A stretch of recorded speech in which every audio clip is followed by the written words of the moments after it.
నందమూరి నటసింహం బాలకృష్ణ ప్రస్తుతం తన కెరియర్లో మునుపెన్నడూ లేని విధంగా వరుస విజయాలతో దూసుకుపోతున్నారు. ప్రస్తుతం గోపిచంద్ మలినేని దర్శకత్వంలో వస్తున్న చిత్రంతో బిజీగా ఉన్న బాలయ్య తన తదుపరి చిత్రానికి కూడా గ్రీన్ సిగ్నల్ ఇచ్చేశారు.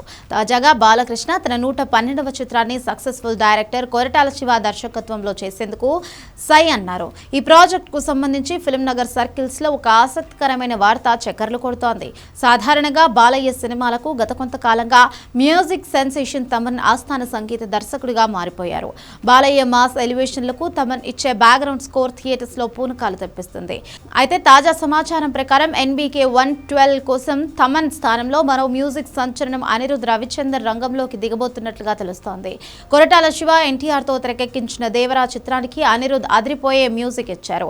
అదే దేవరా సెంటిమెంట్ ను ఫాలో అవుతూ బాలయ్య సినిమాలకు కూడా అనిరుద్ నే తీసుకోవాలని కొరటాల భావిస్తున్నట్లుగా తెలుస్తోంది. సంగీత దర్శకుడి మార్పుపై సోషల్ మీడియాలో నెటిజన్లు తమదైన శైలిలో స్పందిస్తున్నారు. తమన్ను ఉద్దేశించి బండోడు అని, అనిరుద్ ఉద్దేశించి బక్కోడు అని పిలుచుకుంటూ బండోడు ప్లేస్ లోకి బక్కోడు వచ్చాడు అంటూ కామెంట్స్ చేస్తున్నారు.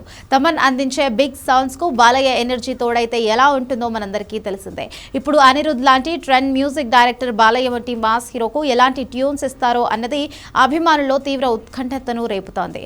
బాలయ్య సినిమాలకు తమన్ అద్భుతమైన మ్యూజిక్ ఇస్తున్నప్పటికీ కొరటాల శివ తన సినిమాల్లో మ్యూజిక్ విషయంలో చాలా కొత్తదనం కోరుకుంటారు. ముఖ్యంగా కథలోని గాఢతను ఎలివేట్ చేయడంలో అనిరుద్ స్టైల్ వేరుగా ఉంటుంది. అందుకే ఈ కాంబినేషన్ కు అనిరుద్ అయితేనే కరెక్ట్ అని మేకర్స్ భావిస్తున్నారు. ఒకవేళ ఇదే నిజమైతే బాలయ్య అనిరుద్ కాంబోలో రాబోయే ఫస్ట్ మూవీ ఇదే అవుతుంది.